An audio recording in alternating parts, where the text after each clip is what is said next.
네, 지금부터 오션 제425회 세미나 대형 플라스틱 오염에 대한 임시 저장소 역할을 담당하는 마닐라 강욱이 Manila Live Mouse Act as a Temporary Sink for Microplastic Pollution 이라는 논문을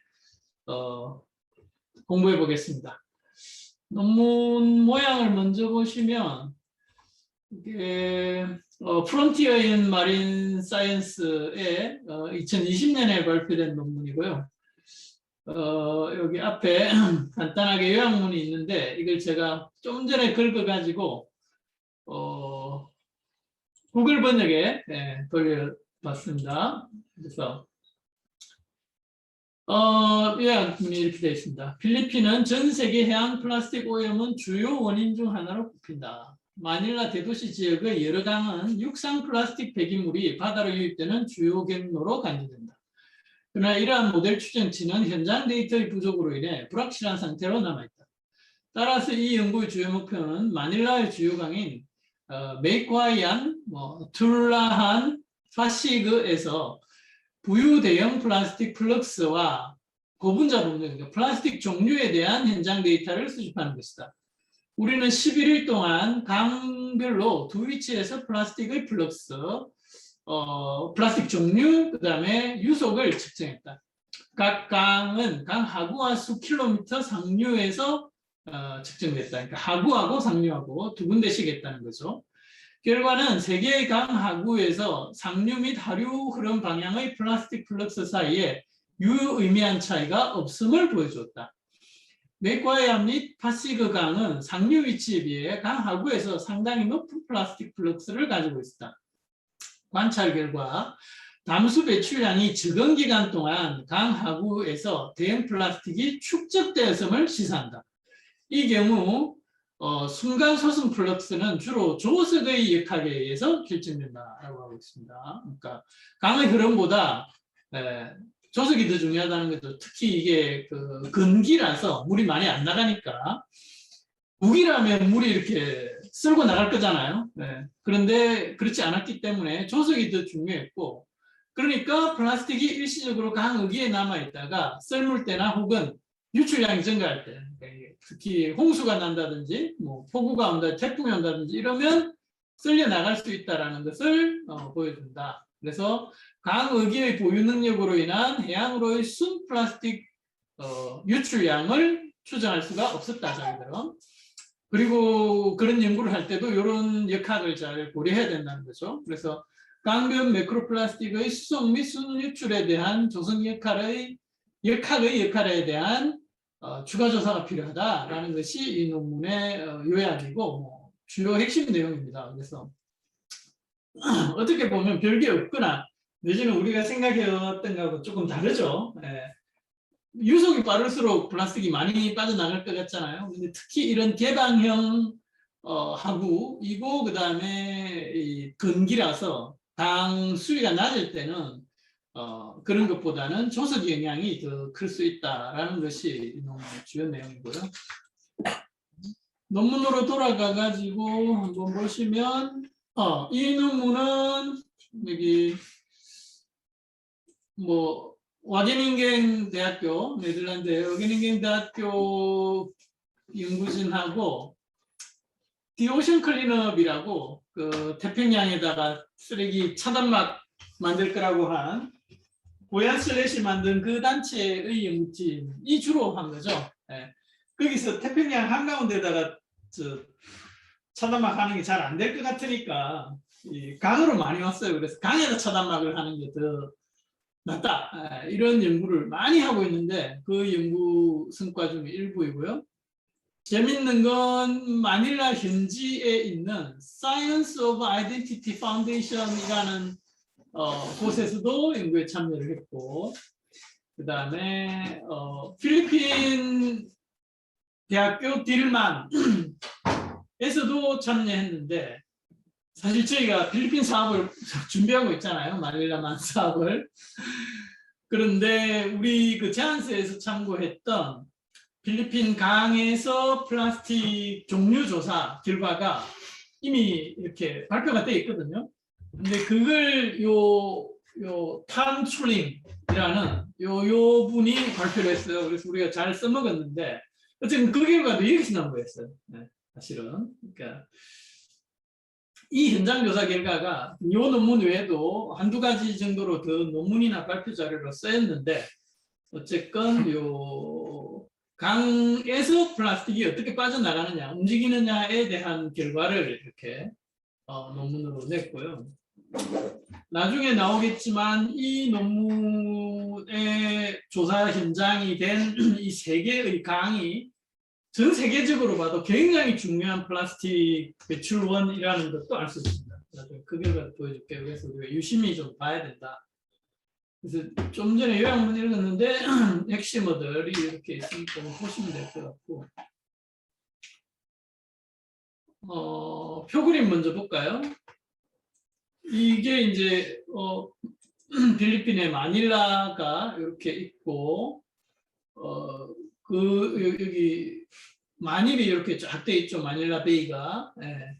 마닐라는 뭐 다 아시겠지만 필리핀의 수도입니다. 그래서 메트로폴리탄 마닐라 지역에 엄청난 대도시입니다. 예, 엄청난 대도시고, 요 강이 메이콰이안 강의 업스트림과 다운스트림, 그 다음에 툴라한 강의 업스트림과 다운스트림, 파시그의 업스트림과 다운스트림에서 각각 이 조사를 했죠. 뭐 다리에서 이렇게 다리를 이렇게 쭉 지나가면서 이렇게 서가지고 섹션별로 쓰레기가 몇 개나 떠내려가는지 이렇게 숫자를 셌어요. 그래서 그 강에 대한 그 리버마우스에서의 거리, 그다음에 다리 이름, 위치, 그다음에 강의 넓이와 그걸 몇 개의 세그멘트로 나눴는지 대개 한 100m 이렇게 기준으로 나눴던데, 아니 10m, 10m로 나눈 세그멘트의 숫자이고요. 뭐 플라스틱 숫자는 이제 그 살펴본 시간당 몇 개나 지나갔는지를 시간 단위로 이렇게 환산해서 플럭스라는 이름으로 계산했다라는 거고, 강 하구 쪽으로 떠내려가는 거는 플러스로 하고 다시 또 밀려 올라오는 거는 마이너스로 계산해가지고 했습니다. 그 결과를 이제 이 강과 지점별로 해놨는데 결론적으로는 이제 매일매일 이렇게 밀물과 썰물에 따라서 변화가 있더라라는 걸 볼 수가 있고, 뭐 이런 데는 상당히 이제 상관관계가 높아 보이죠. 플라스틱 플럭스하고 플로우 빌로시티 사이에 유속하고 플라스틱이 떠내려간 양하고가 상당히 이렇게 상관관계가 높게 보입니다. 여기도 마찬가지고, 대표적으로 좀 아닌 것 같은 데가 뭐 시그리, 네, 뭐 이런 거 이렇게 퍼져 있죠. 네, 그렇습니다. 그 다음에 요거 이제 그 메디안으로 중앙값으로 해봤을 때도, 그러니까 플러드나 에브나 비슷하게 움직이지만 요 맥과양 같은 경우에는 뭐 특히 하구에는 플러드와 에브 때 그 같이 이렇게 움직이고요. 바시그도 마찬가지고. 근데 여기는 약간 좀 벌어져 있죠. 이건 이제 플라스틱 종류. 여기 눈에 띄는 건 여기 메이과이안 하구에는 EPS가 많았죠. 네. 그 다음에 뭐 다른 지역에서는 이렇게 PO 소프트라고 그 뭐라 그럴까요? 비닐봉지, 네. 이런 것들이 많았고, 그 다음에 멀티레이어는 이제 그 과자 봉지, 네. 라면 봉지, 뭐 이런 것들이 또 많았다라고 할 수 있습니다. 네, 이게 다네요. 그래서 돌아가가지고 핵심 내용만 빠르게 이렇게 가보면 하이라이트 된 부분만 보겠습니다. 그래서 우리가 이제 해양 쓰레기 문제의 그 근원이 사실은 이제 육수 시스템이죠. 담수 시스템에서 이제 떠내려오는 역할도 상당히 큰데, 담수에서도 뭐 어떤 생물이라든지 경제적 영향, 특히 이제 선박, 그 다음에 도시의 홍수 위험, 우리가 특히 동남아시아 나라들은 이런 쓰레기가 그 하수구를 막아가지고 범람돼서 사람이 죽는 사태까지도 일어나죠. 예. 그런 측면에서 담수도 역시 담수에서 쓰레기가 피해가 있는데 강이 그 이제 바다로 떠내려가는 경로가 되기도 하고 또 그 안에서 이제 미세 플라스틱화 돼가지고 바다로 오게 만들기도 하죠. 그런데 필리핀이 이제 그 이전 그 잠백 논문에서 전 세계 3위, 중국, 인디아 다음으로 전 세계 3위 미스매니지드 플라스틱 그 배출 국가로 이렇게 지목이 된 바 있는데 또 다른 이렇게 자기들 이전 논문에서 해보니까 이게 메이저 에달 2019잖아요. 여기서 그러니까 지금 이 논문에서 사용한 현장 조사 결과를 다시 적용해가지고 전 세계에 몇 개 했더라. 하여튼 현장 조사를 해가지고 모델하고 해서 자기들의 이전 전 세계 하천 플라스틱 배출량을 새로 계산한 논문을 낸 거예요. 네. 근데 거기서 필리핀이 제일 심각하더라. 특히 지금 이 논문에 나오고 있는 이 메트로폴리탄 마닐라 주변의 강들이 이게 아주 중요했고 글로벌 탑 5에 들어간다. 라는 게 자기들 다른 논문에서 지금 나와 있는 거예요. 그러니까 굉장히 중요한 지금 현장 조사 결과라고 할 수 있죠. 그 다음에 뭐 마이크로 플라스틱 또 상당히 이제 중요하게 자기들이 처음으로 조사를 했고 그리고 이제 필리핀이 뭐 섬나라니까 해양이나 이렇게 담수 환경에 상당히 많이 의존하고 있다. 그래서 이런 연구가 중요한데 거기서 이제 우리가 고려해야 되는 거는 굉장히 강한 계절 영향. 뭐 우리나라 봐도 그렇잖아요. 태풍이라든지 특히 이런 데는 이제 건기우기 영향이 크니까. 그래서 그 쓰레기의 어떤 조성이라든지 발생원이라든지 이런 걸 파악하는 게 예방과 그다음에 미티게이션, 그다음에 저감 이런 전략을 수립하는 데 굉장히 중요하고 한데 또 우리가 고려해야 되는 게 이게 바이디렉셔널 플로우라는 거죠. 개방형 하천이기 때문에 썰물 때는 강물이 바다로 빠져나가지만 밀물 때는 또 바다에서 강으로 들어오기도 하는 이제 아주 복잡한 흐름이 있잖아요. 네. 그 다음에 또 강 하구가 있죠. 그래서 그 강 하구에 쓰레기가 이렇게 쌓이잖아요. 그래서 핫스팟이 되기도 하고 싱크가 되기도 하는데 그런 까지 우리가 고려를 해야 되고 그런 측면에서 자기들이 현장 데이터를 수집하기 위해서 2019년의 드라이 시즌에 리브마우스와 업스트림에서 현장 조사를 했고 그래서 이 논문의 핵심 자기들의 목표는 강하구 에스츄어리가 이 대형 쓰레기 오염에서 싱크 역할을 할 수 있느냐라는 걸 보는 거였는데 결론을 보내죠. 그렇더라라고 이렇게 나오고 있습니다. 그래서 아까 그림에서 본 대로 조사 지역은 메트로폴리탄 마닐라 지역이고 1200만 명 정도가 거주하는 아주 대도시이죠. 건기가 1월부터 4월까지고 자기들은 이제 3월에 조사를 했고 우기는 이제 옥토버에서 노벰버까지로 이렇게 얘기를 하고 있습니다. 그래서 참 아쉬운 게 실제 쓰레기가 떠내려가는 건 우기 때잖아요. 근데 이제 건기 때 조사를 해가지고 여러 번 자료를 활용했다는 게 상당히 좀 아쉬운 측면이 있지만 어쨌건 조사 실제로 어떻게 했느냐 비주얼 카운팅이죠. 다리 위에 서가지고 10에서 30m로 잘라가지고 2에서 20분 동안 이렇게 보면서 이렇게 쓰레기 떠내려가는 걸 보고 다음 섹션으로 이동해가지고 하는 그걸 이제 스윕하는 방식으로 이렇게 조사를 했다 그러고 그래서 그걸 이제 1시간 동안 해가지고 1시간 이렇게 평균을 내는 거죠. 그 수식이 아까 우리가 봤던 대로 이렇게 나와 있고 그래서 시간당 쓰레기가 떠내려간 양이 얼마다 라는 걸 뭐 크기는 관계없이 했고요.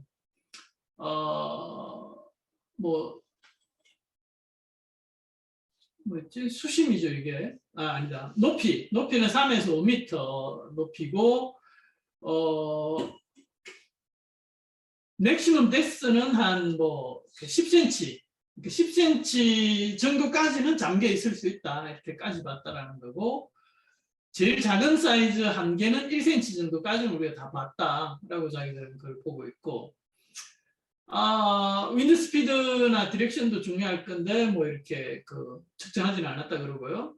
안전을 위해서 보행자 도로가 있는 다리에서 그 구역에서 했고, 두세 명이 같이 이렇게 해가지고 이렇게 숫자를 센다든지 뭐 종류를 한다든지 하는 걸 했고, 종류는 7가지로 이게 뭐였죠? 오스파 있나요? 왜 안 보이네. 오스파 그걸 따랐다고 했던 것 같은데, 어쨌건 하루에 뭐 한 번 내지는 여러 번 자기들이 그 종류 그거 하는 걸 했다 그러죠. 근데 여기서 보면은 어떤 쓰레기 종류가 PS인지 PP인지 네, 이거를 아예 할당을 해놓고, 그렇죠. 플라스틱 병은 그러면 PET다. PET고 네, 다른 거는 또 무조건 네. 무슨 PS 성분이다 이렇게 정해놓고 그렇죠. 아이템만 카운팅을 했는데 그걸 PEP나 PS로 환산했잖아요. 네, 자동으로. 네, 이제 대개는 그렇다. 뭐 자기들이 이렇게 뭐 이렇게 뭐지 일회용 포크, 접시, 빨대 이런 것들은 대개 PS더라. 폼은 EPS더라. 그 다음에 뭐 병뚜껑이나 뭐 이런 딱딱한 뭐 이런 뭐 화장품 병이나 이런 것들은 대개 그 폴리올레핀 그러니까 계열이더라. 뭐 이렇게 그 PPPE가 합쳐진 거죠. 폴리올레핀이. 예. 하여튼 이런 식으로 뭐 이것도 상당히 우리가 모든 쓰레기에 FTIR을 찍어가지고 정확하게 그걸 알 수는 없잖아요. 그런데 이제 용도별로 대략 이렇게 했던 것도 상당히 재밌는 방법입니다. 그 다음에 이게 푸스틱 이 방법은 뭘 위한 거였죠? 플로우 빌로시티 그 유속도 뭐 이렇게 막 이렇게 유속계를 넣어가지고 하는 게 아니고 뭐 물건을 갖다 이렇게 강 저쪽에서 떨어뜨려 가지고 빠져나가는 데까지 시가 안 되는 아이입니다. 그러면 그 물건 뭔가를 오렌지 색깔의 무언가를 계속 떨어뜨렸다는 얘기잖아요. 예, 뭐 오렌지 피를 껍질. 오렌지 껍데기? 네네. 플라스틱도 떨어뜨렸대요. 이게 뭐야? 예, 하여튼 굉장히 재미있게 바람직하진 않죠. 유속계가 얼마나 좋은 게 많은데 그걸 안 쓰고. 아니 그게 지금 다리가 이렇게 어떤 폭이 있으면 그 떨어뜨린 다음에 한쪽 다리의 그 상류 쪽에서 떨어뜨린 다음에 하리 쪽에 가서 그게 언제 그쪽으로 도달하는지 보고 그 시간을 측정한 거거든요. 그렇죠. 그게 유속이죠. 네. 그렇죠? 근데 이제 자기들이 측정하는 지점에서 해야 되니까 그냥 강폭 정도, 다리폭 정도만 가지고. 다리폭.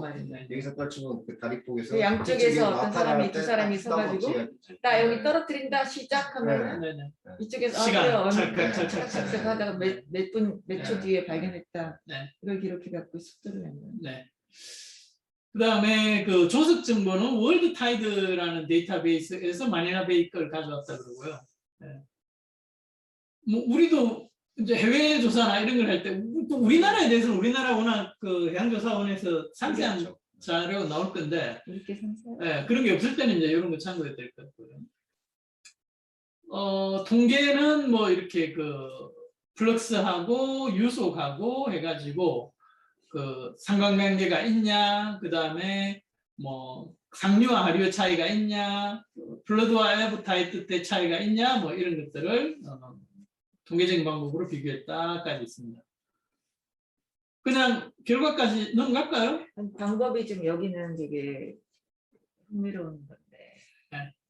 그 지금 세 개의 강에서 또 강마다 2개잖아요. 그럼 6개 정점을 동시에 다 지금 측정한 거죠? 아니, 공식까지는 아니고 이게 11일 동안 했는데 하루 종일 한 거잖아요. 아침부터 저녁까지. 네. 그럼 동시에 6팀이 나눠가지고 동시에 가야 되는데 한 팀당 2~3명으로 구성되어 있다고 했었는데 네.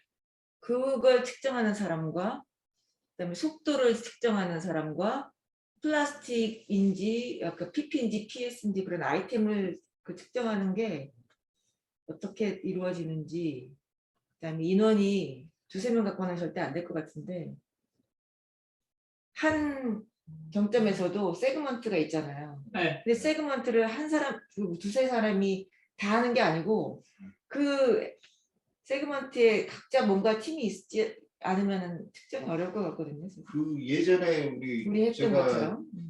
그 논문 읽었을 때 보니까 그러니까 10m를 딱 구간 세그먼트를 했으면 이 10m 안에 들어오는 것을 보고 그 옆으로 또 이동하고 순차적으로 한 명이 계속 이동하면서 그렇게 측정을. 그러니까 그때 자기 자리에서 계속 보는 게 아니고 예. 10m 하고 또 네. 10m 옮겨서 네. 하고 또 하고 다시 네. 또 돌아오고 그래갖고 그러니까 반복해서. 예, 반복해서 그러면 이제 어쨌든 한 정점에 한 세그먼트에서는 어떤 일정한 시간 간격을 두고 예, 그런 측정이 식으로. 되는 거죠. 그래서 전국 그러면 모든 사람이 그렇게 많이 필요하진 않은. 네, 그러니까 수입 방식으로 했다는 게 약간 좀 특이하고 우리 같으면 제자리에 딱 거기 서가지고 너 이렇게 해라 할 것 같은데 하여튼 뭐 그렇습니다. 그러려면 사람이 100명이 필요할 것 같아요. 네, 많이 필요한데 어쨌건 이 사람들 되게 바빴을 것 같아요. 뭐 이것저것 한다고. 자, 결과 넘어갈까요? 그래서 아까 이제 그림에서 제가 표에서 다 말씀드렸는데 이 다이어널 뭐라 그래야 돼? 다이어널 베리에이션, 그러니까 일간 그 변동 이런 것들이 분명했다라는 거고, 근데 그건 조수 때문이죠. 네.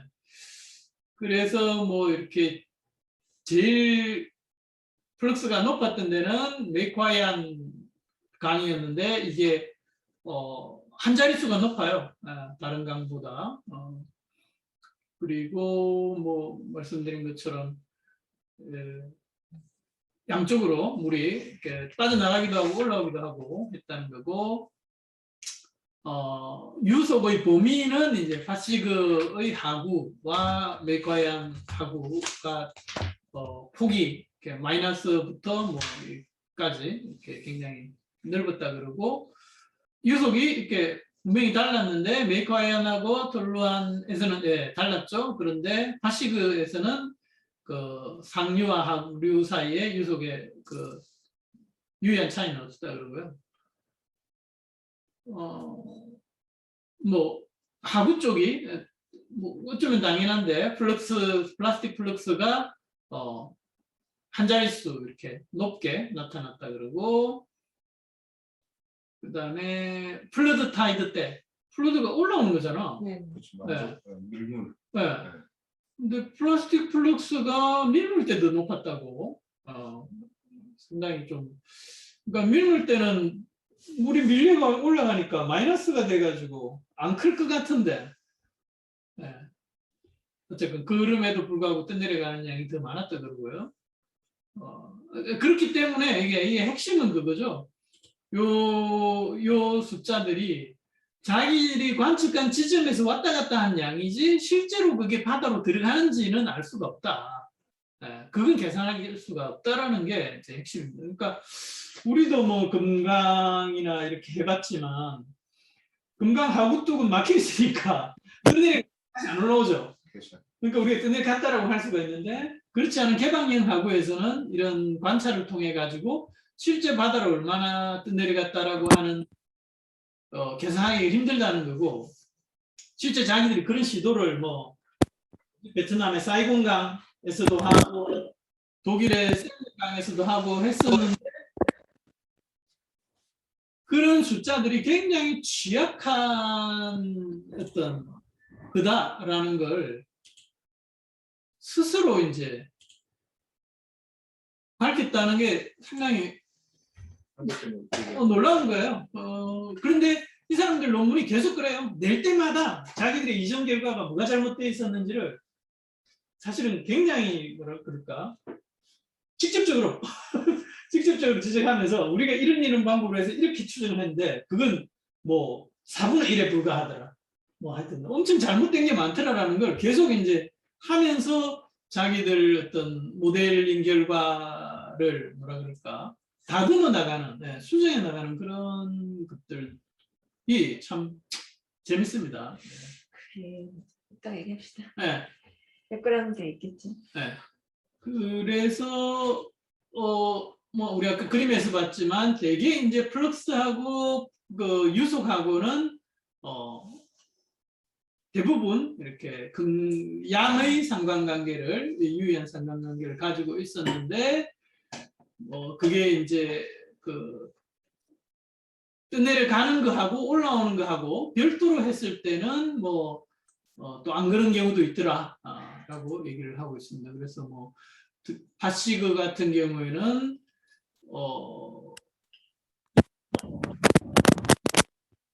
유속이 빠를수록 플라스틱 플러스 형쌤 마이크 좀 끄세요. 진짜 정쌤 맞나? 그 다음에 아까 우리 그 플라스틱 조성에서 봤지만은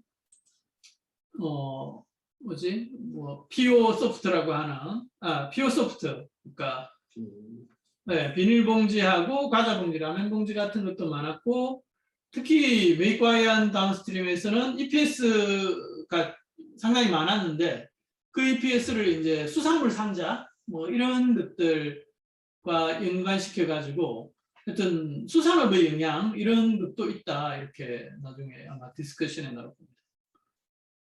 그래서 디스커션으로 그냥 넘어가 보면은 뭐 계속 얘기하고 있지만 이게 흐름이 일반적이지 않고 밀물과 썰물에 따라서 오르락내리락 하기 때문에 실제 플라스틱이 바다로 순전히 얼마나 빠져나가는지 이게 굉장히 추정하기 어렵고 이 연구 결과를 뭐 봐도 더 그렇다라는 거고요.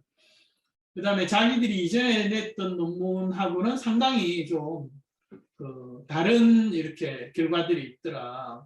그래서 이 자기들이 그러니까 이런 그 한계나 문제점들이 어디서 나오냐? 그거는 이제 관측을 우리가 좀 전에 얘기했지만 적은 숫자로 짧은 시간, 짧은 기간에 관측을 하다 보니까 나타날 수 있는 에러. 그 다음에 계절성. 계절성이 굉장히 사실 결정적인데. 그 다음에 ongoing river management나 intervention 그러니까 뭐 보호 같은 거. 네, 보호라든지 수문이라든지 이런 것도 큰 영향을 줄 거고 뭐 쓰레기 청소도 있을 거고요. 그 다음에 자기들이 이제 이게 표면에 떠가는 쓰레기만 플라스틱만 조사를 했다는 거죠. 그 다음에 이제 그 조석 영향 같은 것들이 있기 때문에 특히 뭐 지금 전 세계적으로 하고 있는 이런 플라스틱의 강을 통한 해양 유출 모델에서 이 타이달 다이나믹 조석 역학을 제대로 고려하고 있지 못하다라는 하여튼 추가적인 연구 과제를 던지는 게 이 논문의 핵심이다라고 볼 수가 있을 것 같고 뭐 그걸 고려하면 플라스틱 플럭스는 유속하고 상관관계가 있고 특히 이제 드라이 시즌에 그 물이 조금만 흘러가잖아요. 그런 경우에 더 뭐 그럴 수 있다는 건데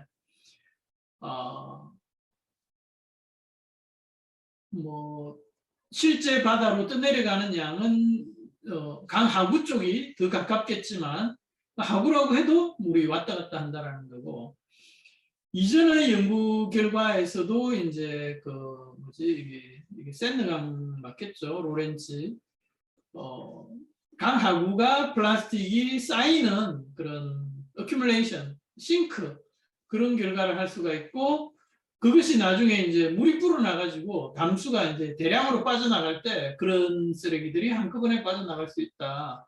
라는 게 이전 결과가 있었고 자기들 결과를 봐도 그런 것 같다. 라는 게 뭐 이바르도술의 어떤 가정 이런 데서도 나왔는데 그게 맞는 것 같다라는 거고요. 이게 샌드강인가? 어쨌건 이전의 연구에서도 강하구, 둔치 이런 게 쓰레기가 일시적으로 쌓여가지고 싱크 역할을 한다라는 현장 조사 결과 이런 것들이 있었고, 또 뭐 트레모이 등은 강에 이렇게 쓰레기가 머무는 시간이 뭐 수십 년도 될 수 있다. 뭐 이런 그 이야기도 했다고 합니다.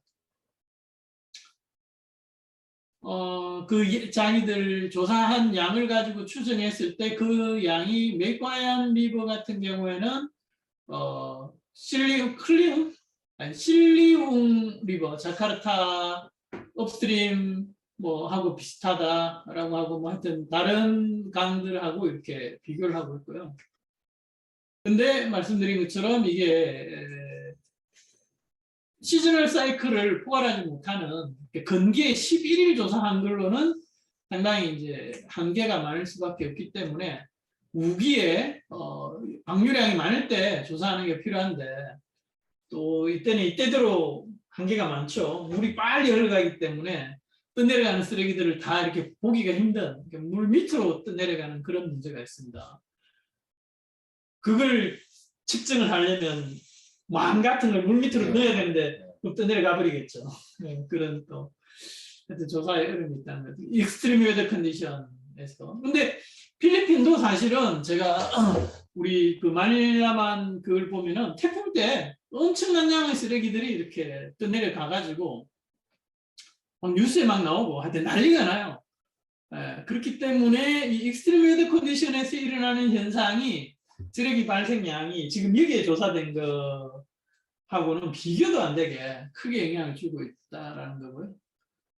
그 다음에 이제 우리가 고려하려면 리버뱅크와 워터칼럼과 세디먼트 다 봐야 된다는 거고, 뭐 어떤 건 이렇게 그 수심에 따라서 호모지니어스하게 분포되어 있을 수도 있지만 또 그렇지 않을 수도 있고요. 특히 그 맥과이안 리브의 뭐 EPS 같은 경우에는 표면에 주로 이렇게 떠내려가겠죠. 근데 그게 이제 그 어상자라든지 뭐 내지는 음식 상자 이런 것들랑 관계가 있기 때문에 관리 정책 수립에서 피싱이라든가 그런 행동들에 관련된 정책이 필요할 거다라는 거고, 나머지는 풀타이달 서클과 시즈널리티, 그 다음에 실제 해양으로 나가는 양에 대한 조사를 위해서는 더 추가적인 연구가 필요하다라는 것이 이 논문의 내용입니다. 그래서 뭐 결론은 강하구가 일시적인 싱크 역할을 할 수 있다라는 거. 스플리멘터리 뭐 이거 아까 우리 얘기했던 쓰레기 종류를 가지고 플라스틱 종류를 이렇게 추정하는 표. 그 다음에 상관관계가 맥과이안 그 강에서는 뭐 상하류 다 높았는데 특히 하류가 더 이렇게 높은 걸로 볼 수가 있고요. 더 상세한 그림들이 있습니다. 다 같은 내용인데 그 다음에 이거 스플리멘터리가 하나 더 있는데 거기는 로 데이터 자체를 다 그 엑셀 파일 형태로 공개를 하고 있다. 이것도 상당히 재밌는 거고. 우리가 이제 필리핀 사업을 만약에 하게 된다면 여기 나오는 이런 연구 참여했던 사람들, 이런 사람들도 우리 연구에도 뭐 참여시키는 방법도 한번 찾아보면 좋겠다라고 생각을 했습니다. 그 밖에 이 논문에 나오는 이전 연구들을 제가 그 카페에 올려놨는데, 대표적으로 이제 이게 그 2017년에 레브레톤, 그러니까 같은 팀이에요. 이제 전 세계의 강에서 바다로 빠져나가는 양을 추정했던 논문. 요거의 모델이 어디 있지? 여기네. 우리 오션에 근무한 사람들은 이게 익숙해야 되는데 어쨌든 잠백이 계산한 그 미관리 플라스틱 양에다가 이런 강 유역의 그 하이드로다이나믹 강의 이렇게 뭐 이렇게 그 흐름이라든지 그 다음에 뭐 토포그래피라든지 그 다음에 댐이 있냐 없냐 뭐 이런 것들을 가지고 실제로 미관리 플라스틱이 바다로 얼마나 들어갈 수 있는지 추정한 레브레톤 논문을 이 사람들이 내고는 그 다음에 다시 여기 뭐죠? 베트남의 사이공강에서 현장 조사를 해가지고 자기들이 이전에 추정했던 양이 뭐 실제 양의 한 4분의 1에 불과할 수 있다. 뭐 그런 논문을 내고 또 똑같은 팀이 이건 또 슈미트라고 이건 다른 팀이죠. 네, 다른 팀에서 아까 레브레톤하고 비슷한 모델을 가지고 근데 여기는 이제 매크로와 마이크로를 나눠 가지고 이렇게 중심으로 해놓은 게 있고요. 이 팀이 아까 그 자기들이 그 인용한 메이저 에달 2019에 말씀드렸던 전 세계 강의 플라스틱 유출량을 새로 계산한 거거든요. 그런데 중요한 건 아까 이 사람들 본문에서도 나왔지만 지금 이런 거 다 넘어가고 지금 필리핀과 우리 지금 여기에 나오는 그 강 세 개 뭐였지? 메이과해안이라든지 툴라한이라든지 파시그 강이 전 세계 유출량에서 굉장히 중요한 역할을 하고 있다는 거고 그런 것들을 연구를 할 때 마닐라만의 강이 어떻게 이렇게 하구랑 연결되어 있는지 상당히 이게 재밌는 그림이죠. 예. 우리가 앞으로 발표를 할 때나 많이 써먹어야 될 거고요. 핵심적으로 필리핀이 1등이다 이게. 강에서 빠져나가는 양으로 볼 때 압도적인 1등이고 거기에서도 지금 마닐라만 유역의 세 강이 여기 바시그, 툴라한, 맥과이안이 1, 2, 4위를 차지하기 때문에 우리가 마닐라만 사업을 하게 되면 상당히 이 연구 결과를 많이 좀 참고를 해야 될 것 같다. 마지막으로 아까 나왔던 그 뭐지? 샌느강 이 사람들이 똑같은 사람들이 샌느강에서도 이렇게 그 해가지고 보시면 그림이 비슷해요. 이게 비슷하게 그렸는데 어쨌든 일시적으로 그 강 하구에 쓰레기들이 쌓여 있다가 수위가 높아져 가지고 홍수가 지면 떠내려갈 수 있다라는 결과들을 계속 이 비슷한 연구자들이 내고 있다라는 것까지를 말씀드리겠습니다.